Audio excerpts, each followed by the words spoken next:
Ya, setelah break tadi memang Kang Aar menanyakan ke para mediator, kelihatannya memang para mediator sudah kelelahan. Jadi untuk selanjutnya kita lanjut aja ke sesi ogo, yaitu obrolan goib seperti itu. Abang ada yang mau dipertanyakan ke Kang Aar atau ke Abah kesepuhan ini? Silakan abang mau ditanyakan atau mau saya aja dulu yang bertanya? Silakan dulu. Oh iya. Jadi gini Kang Aar, yang masih saya penasaran itu tentang energi yang tadi yang di mediator terakhir, seperti yang buta itu ya, yang dia lakuin apa saja gitu, bisa dijelaskan secara gamblangnya gitu oleh Kang Aar, yang Kang Aar rasain pengaruhnya apa terhadap jalan di sepanjang Gunung Gelap ini sendiri. Kalau sambil ngerokok aja ya, nggak apa-apa ya. Karena memang kita ini memang obrolan santai. Ya obrolan gitu. Santai aja lah gitu ya. Yang mana memang insya Allah setelah tadi kita melalui proses mediumisasi dengan para mediator itu, memang tadi ada sosok gitu yang mewujudkan daripada makhluk yang tinggi besar walau alam gitu ya, identiknya kalau kata orang Sunda kita bisa menyebut bahwa itu adalah buta gitu kan buta. Sebenarnya nama buta itu sendiri adalah suatu bahasa temuan lah, bahasa kita gitu kan. Orang yang tinggi gede gitu besar sebutnya buta. Nah itu, tapi kalau kita secara universal buta itu kan apa, buta hati atau buta tidak bisa melihat atau buta pendengaran atau buta pikiran. Jadi universal lah itu kalau secara ukurannya. Yang memang tadi pun juga telah saya istilahnya sedikit saya beberkan tadi juga sedikit saya tambahkan. Memang pekerjaan daripada makhluk itu sendiri adalah yang mengobsesi gitu kan, mengobsesi daripada manusia yang hatinya itu tidak istilahnya itu, hatinya dan pikirannya itu banyak keraguan atau hatinya itu istilahnya itu kosong lah, kalau bahasa kosong lah itu, sehingga manusia itu gampang terobsesi gitu. Nah itu kalau menurut saya tadi juga udah di 10 menit lah udah saya dijelaskan gitu. Kita udah saja ya, biar Bapak juga ya barangkali lah Bapak bisa nambahin lah ada yang gitu. bisa ditambahin dari Ya, saya lihat tadi yang kelihatan tadi Iya. dia mengakui itu sosok buta ya. Iya. Kerjanya dia suka mengganggu orang-orang Iya. yang menurut saya memang itulah suka mengganggu orang-orang yang buta hatinya, yang gelap hatinya, yang gelap hatinya, gelap bagaimana? Gelap kepada aturan-aturan Allah gitu. Nah itu Gelap. betul, Ya, betul. suka bermain-main dengan minuman. Itu suka bermain-main yang jelek-jelek. Makanya mudah dia mengganggu Iya. orang itu yang Jadi dua-duanya buta gitu ya. Gitu. Yang satu gitu Iya, kan iya. buta tinggi besar, Iya. yang satu kita selaku Buta manusia hatinya. buta hatinya. Nah gitu. itu. akhirnya terjadilah terjadilah. Makanya gampang untuk dipengaruhi, untuk digangui, untuk dihantui gitu. Kadang-kadang di situ ada mobil yang jatuh, itu yang batu mungkin kita buta hati lah gitu. Jadi dia tidak bisa tidak ingat Tuhan lah, tidak ingat Tuhan lah. Iya betul, Dia betul. jalannya karena jalan nafsu lah, Nah itu. pikiran yang buta gitu. Makanya suka mengganggu yang satu yang itu yang tadi yang mediator yang tadi ya mengakui memang gitu lah menurut pandangan Bapak ya, gitu ya. Tapi maaf ya, saya pertanyakan juga ke kesepuhan nih yang ada di istilahnya itu penjaga dan pemelihara daripada situs yang ada di sini, bahkan di jalan pun juga lah gitu kan, kebaikan amal ibadah sepuh subhanallah gitu. Apa pernah di perlintasan jalan pun juga sosok yang semacam itu istilahnya itu pernah mewujudkan, yang Seputar pernah itu ya. melihat atau gimana gitu sepuh. Kalau saya enggak gitu. Enggak yang Enggak. manusia yang lain Kalau gitu saya lain, kan. ya banyak bicara ya. Saya melihat sosok-sosok gitu. Banyak. Ya orang-orang. Ya orang-orang yang lewat gitu. Masya Allah ya. Gitu. Nah, boleh Pak Ustadz ke saya Siap, lagi ya, saya siap. mau bertanya. Kalau menurut Bapak ya, terlepas dari itu dulu yang saya tanyain ke Pak Ustadz yang tentang perebutan wilayah yang Bapak rasain, mungkin Bapak juga kan sering berinteraksi ya sama sosok positif mungkinnya khususnya di tempat ini.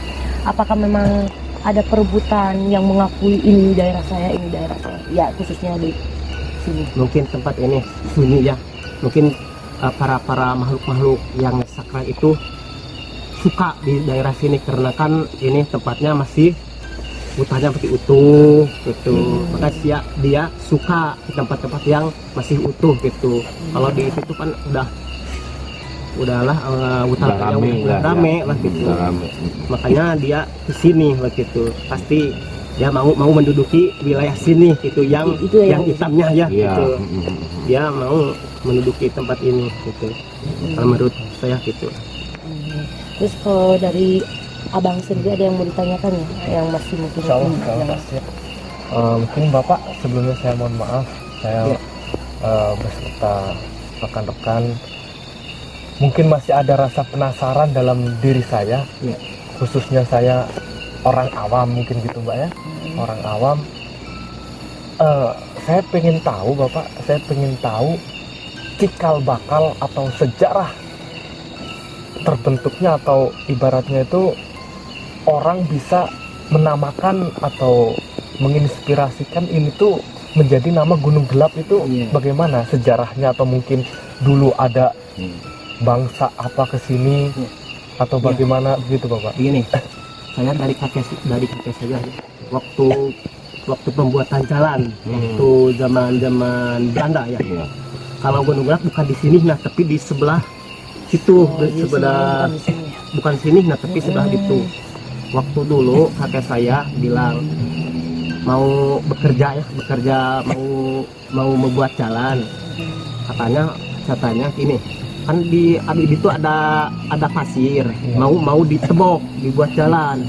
Kata orang-orang Belanda, coba disemprong dulu arahnya kemana gitu.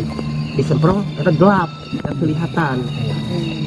Pilih ke situ mungkin besar gunungnya, kembali ke situ besar gunungnya, mungkin yang arah yang sebelah situ yang paling ringan lah dikerjakan dah. Dulu dikerjakan di sana banyak yang kena sakit perut mah, kali gata mah gitu awalnya gitu. Disemprong sama itu gak kelihatan gitu, jadi ke situnya gelap gitu. Mungkin ada sosok-sosok menunggu di situ lah, makhluk-makhluk. Dan mungkin Gitu. karena ini juga perbukitan gitu ya, disebut gunung, gelapnya di situ, seperti itu. Iya, mungkin gitu. Terus kalau dari versi Pak Ustadz seperti apa yang Ustadz ketahui? Kalau yang saya rasa gitu kan, kalau ini secara dimensi luar dan kita cashback ke belakang, memang itu sesuatu hal yang istilahnya itu memang berat juga gitu kan. Tapi yang saya rasa walau alam gitu kan, secara perasaan saya gitu kan, terciptanya daripada nama Gunung Gelap itu karena itu ini identik, kita ini ada di Tatar Sunda. Gelap dalam artian di kata Sunda itu kan apa istilahnya itu, kalau istilahnya itu petir lah, semacam petir. Gelap itu jadi bukan petirnya gitu. Kalau orang Sunda kan ada yang disebut buludug gitu kan, kayak buludug, geledek gitu kan, orang sini geledek. Dan ada juga yang disebut dengan petir gitu kan, ada petir. Nah petir itu apa namanya, semacam gelap lah gitu, gelap gitu. Nah itu identik dengan bahasa kalau bahasa Sunda gitu kan. Kalau bahasa Sunda gitu, kalau saya melihat dari bahasa gitu kan, gitu, Neng konsen dulu kan, Neng yang bertanya gitu kan, gitu. Nah ini jadi kalau menurut bahasa Sunda gitu kan, gelap itu petir. Kalau menurut bahasa Sunda, gelap itu adalah bahasanya itu poek lah kalau bahasa Sundanya, poek kan gitu. Ini sesuatu bahasa yang bahasanya itu sama tapi artinya berbeda. Kalau kata bahasa Indonesia gitu kan, gelap itu adalah, kalau bahasa kata orang Sunda gitu kan, poek gitu kan. Tapi gitu, gelap dalam bahasa Indonesia, dalam bahasa Sunda, gelap dalam bahasa Sunda adalah gitu kan, itu adalah petir artinya gitu. Nah itu. Jadi kalau menurut bahasa Sunda mah ini disebut gunung gelap gitu. Tadinya itu di sini walau alam gitu kan, walau alam lagi ada memang sepuh-sepuh kita gitu kan, tempo dulu itu mengartikan sebuah tempat itu memang penuh makna gitu kan, penuh makna. Walau alam itu ada apa istilahnya itu lagi apa yang buat jalan itu sampai tidak naon istilahnya itu tidak mengenal waktu lah, dari pagi sampai pagi lagi, nggak ada panas, nggak ada hujan, nggak ada apapun juga, terus dia itu bekerja sampai kata kalau orang Sunda mah gitu kan, ingin menembus jalan ke sini itu kan memang susah payah kan gitu, untuk manusia. Jadi tidak mengenal waktu, hujan angin dordar gelap lah kalau kata istilah orang Sunda mah, terus aja bekerja gitu kan, terus bekerja. Tapi kalau menurut dongeng dan cerita juga memang masih timpang siur kan gitu kan, timpang siur. Ada juga yang menceritakan bahwa asal tercipta nama dari gunung gelap itu sendiri adalah walau alam ini dongeng gitu kan, walau alam ini cerita itu. Yang mana itu teh adalah perebutan wilayah antara dua jago gitu. Jago dari sini dengan jago yang dari selatan, dari ujung sana gitu kan. Dia itu sampai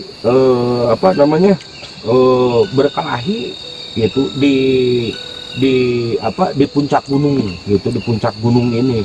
Nah, dan perkelahiannya satu sama lain itu tidak ada yang kalah sampai satu malam gitu. Wah, terus gitu sampai saking dengan kekuatannya yang sangat dahsyat, seperti yang keluar ada petir gitu, seperti petir gitu. Nah itu gitu. Tapi walau alam itu dongeng atau cerita gitu kan istilahnya itu. Cuman yang identiknya memang kalau bahasa gelap itu diambil dari kata petir. Kalau gelap itu. Nah, jadi itu memang ada beberapa versi. Ada gitu versi. Ya. Jadi abang masih belum terungkap juga tuh. Nah waktu itu. Jadi gimana bang, cukup puas? Oke. Ada yang Mungkin saya masih itu, Pak Ustadz, tadi kan meminta pendapat dari Bapak yang menjaga di sini mungkin. Nah, sekarang saya mau meminta pendapat Pak Ustadz tentang mungkin kecelakaan atau fenomena-fenomena yang terjadi di tempat ini, Pak Ustadz. Apakah ada keterkaitannya, Pak Ustadz, dengan kecelakaan yang terjadi di tempat ini dengan pembuatan jalan ini, Pak Ustadz, pada zaman dahulu? Atau mungkin kalau tadi mungkin dijelaskan oleh Bapak yang memelihara di tempat ini, orang yang kecelakaan itu balik lagi ke dirinya, mungkin itu yang dibutakan mata hati atau bagaimana, itu mungkin dari Bapak yang memelihara di tempat ini. Dan saya sekarang mohon izin untuk menanyakan meminta pendapat Pak Ustadz, apakah ada keterkaitan dengan makhluk-makhluk abstral yang ada di sini tentang pembuatan jalan ini, atau apakah mungkin dia terganggu dengan dibuatnya jalan ini sehingga dia mencelakakan atau bagaimana, atau mungkin pada zaman dahulu pembuatan jalan ini kalau kata bahasa Sunda itu tidak punten lah, tidak permisi atau bagaimana. ada Begitu, Pak keterkaitannya Ustadz. Ya, begitu, Pak. Ya, memang identik dan keterkaitan juga sebenarnya itu makhluk-makhluk astral gitu kan dengan kita gitu. Memang itu ada keterkaitan. Terkadang kan istilahnya itu kita harus tahu istilahnya itu pekerjaan daripada makhluk-makhluk yang di luar kita. Macam istilahnya itu pertama setan, kedua jin kan gitu. Itu kan udah jelas-jelas gitu kan. Kalau setan itu kan pekerjaannya itu menggoda Itu setan gitu kan. Setan itu menggoda, pekerjaannya itu kepada manusia itu menggoda melalui bisikan-bisikan gitu kan, melalui bisikan-bisikan. Terus ada juga jin. Yang maksud dengan jin itu sendiri adalah pekerjaannya itu dia itu istilahnya itu suka jahil lah, suka jahil. Emang jelas-jelas bakalan ada keterkaitan antara makhluk-makhluk yang di luar kita gitu.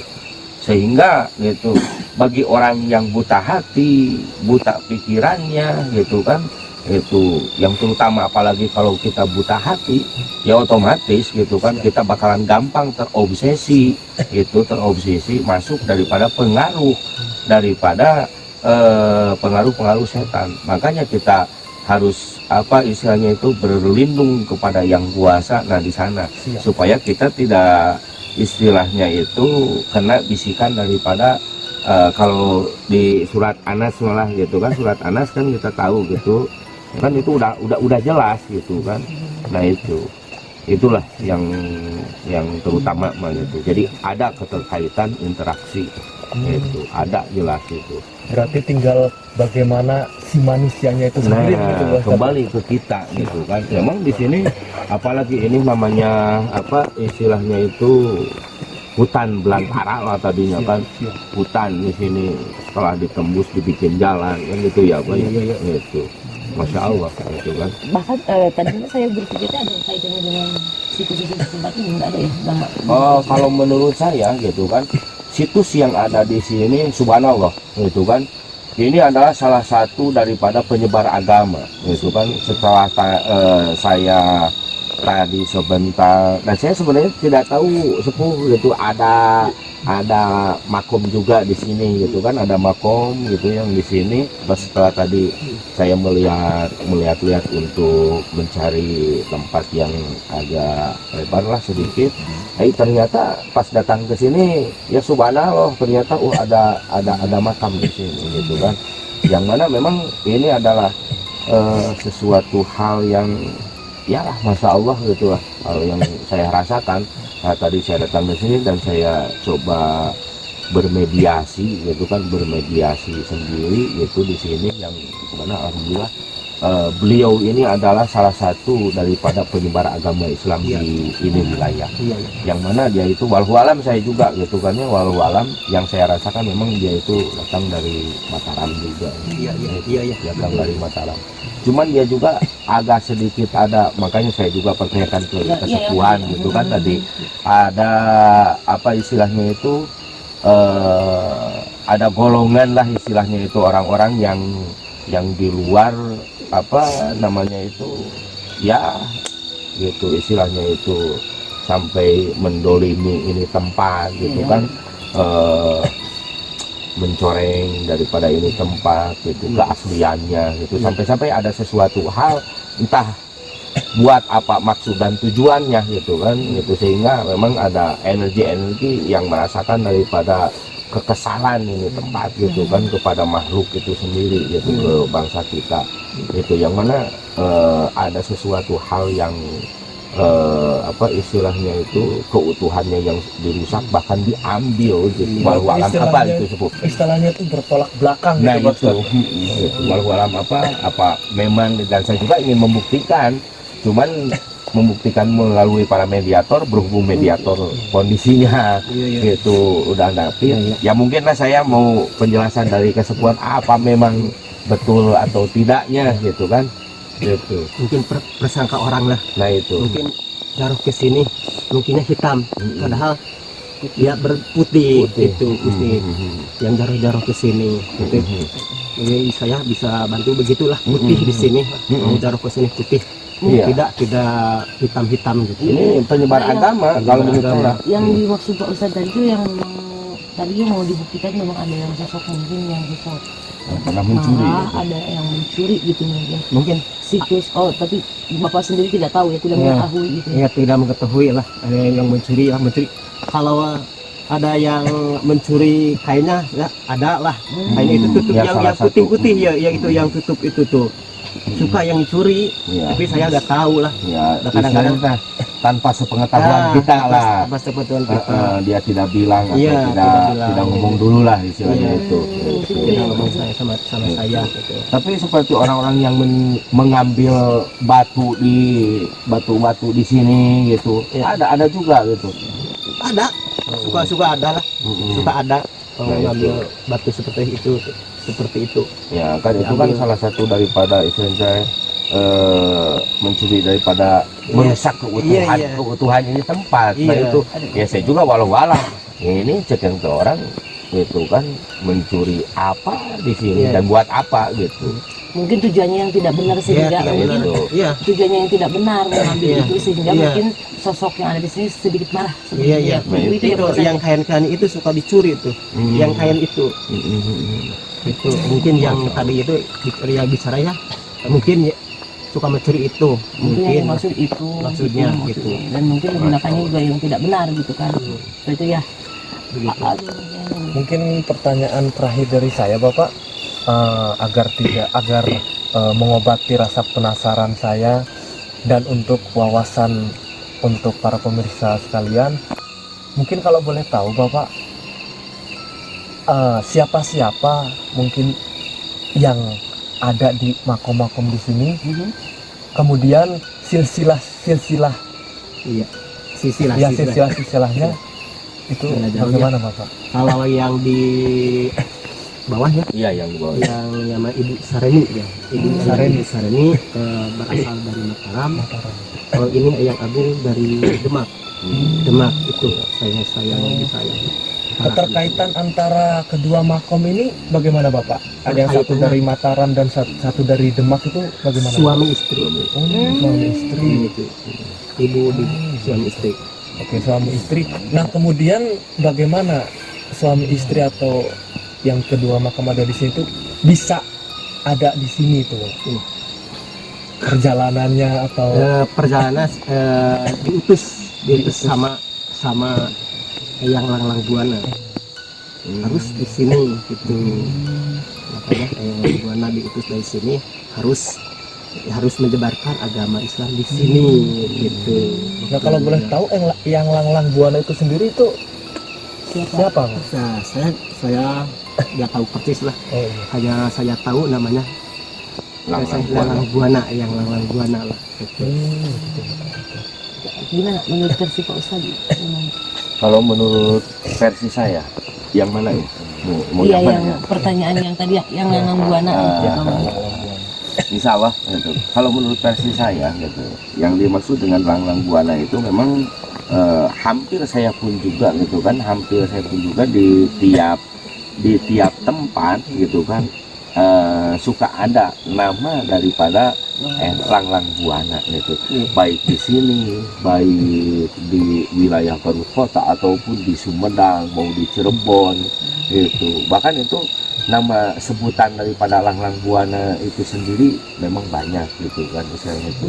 Cuman ialah istilahnya itu saking daripada kesaktian daripada nenek moyang kita tempo dulu gitu kan itu. Bahkan terkadang ada sosok gitu kan,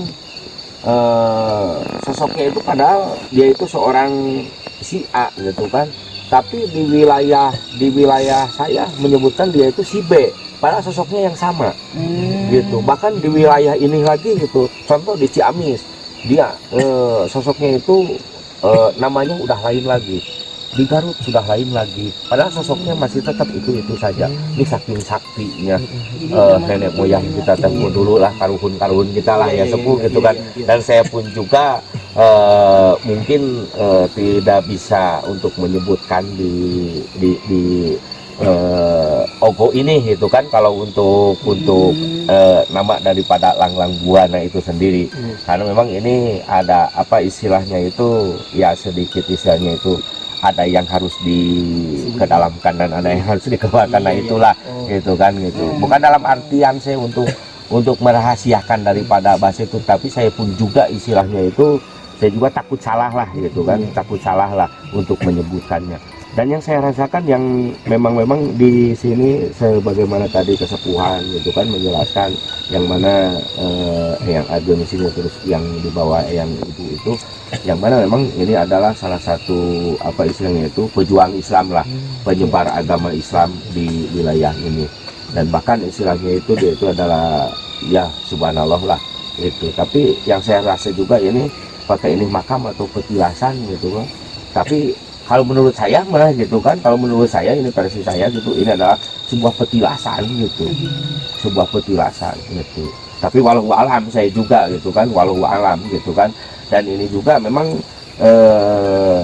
di luar nalar dan di luar logika kita gitu kan. Dan batu-batu ini pun juga ini istilahnya itu muncul dengan sendirinya. Kalau menurut saya gitu kan. Dan istilahnya itu ya mungkin apa istilahnya itu ditemukannya oleh leluhur kesepuhan gitu kan.